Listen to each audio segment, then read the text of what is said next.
No, no. That's wrong. Dixie Diamonds, 146. Metz, Isabella Falls, Dixie, 8:04 p.m. Both Constable Truganini and Agent Jeffrey listened placidly and without comment to the Borden's parallel but separate accountings of hearing a disembodied voice that spoke to them, said voice also allowing them to read one another's mind while under the power of the voice. Though Jeffrey and Truganini had very similar interrogation techniques, it was Jeffrey who first interjected himself into a Borden monologue. "Pardon me," the ASIO agent said to Ed, "could you provide a bit of detail concerning both the content of what this voice had to say and what you mean by reading one another's minds?" Ed, still hearing what Lizzie was sharing with Truganini via Balloony's telepathic rapport, as Liz likewise heard what he was saying to Jeffrey, replied, "Let me start with content, as that was," he said, drawing out the S sibilantly, "well, highly moving, but not revolutionary? I suppose that's as good a word as any.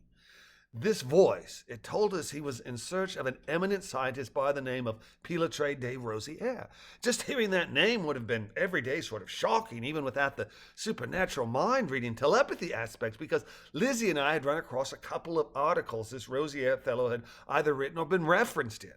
I mean, the coincidence of knowing who this scientist is was mildly shocking. I mean, Lizzie and I are big readers, and our interests are pretty eclectic. You know, a hectare wide and a millimeter thick. But the fact that we'd actually heard of and had a growing interest in this Rosière was kind of everyday amazing, even without the undertones of a psychotic episode. Eclectic, adjective, deriving ideas, styles, or tastes from a broad and diverse range of sources.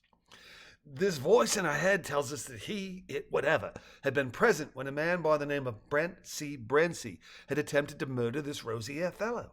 He'd actually witnessed the attack, and ever since he'd been trying to find Rosière to make sure that he was all right.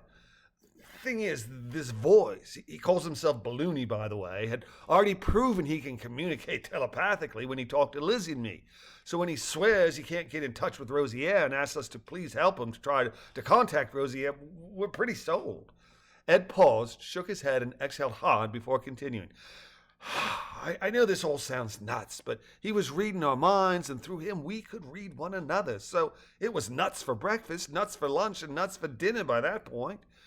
Anyway, we decided to head to Cooktown and get some help from this top-notch librarian they had there named Karen Block. Liz and I had figured it would be quite the uphill battle to convince her of our story, but just as we were getting pretty deep into the woods, Balloony starts talking to us. All three of us at the same time, Ed says with a belly laugh. Oh my, the look on Karen's face was absolutely priceless, and I can assure you that having a four-way telepathic conversation went a long way in convincing her that whatever we did or didn't know, Balloony is real and is both worthy of and in great need of help. And we were going to find this Pilotre de Rosière and reunite him with Balloony.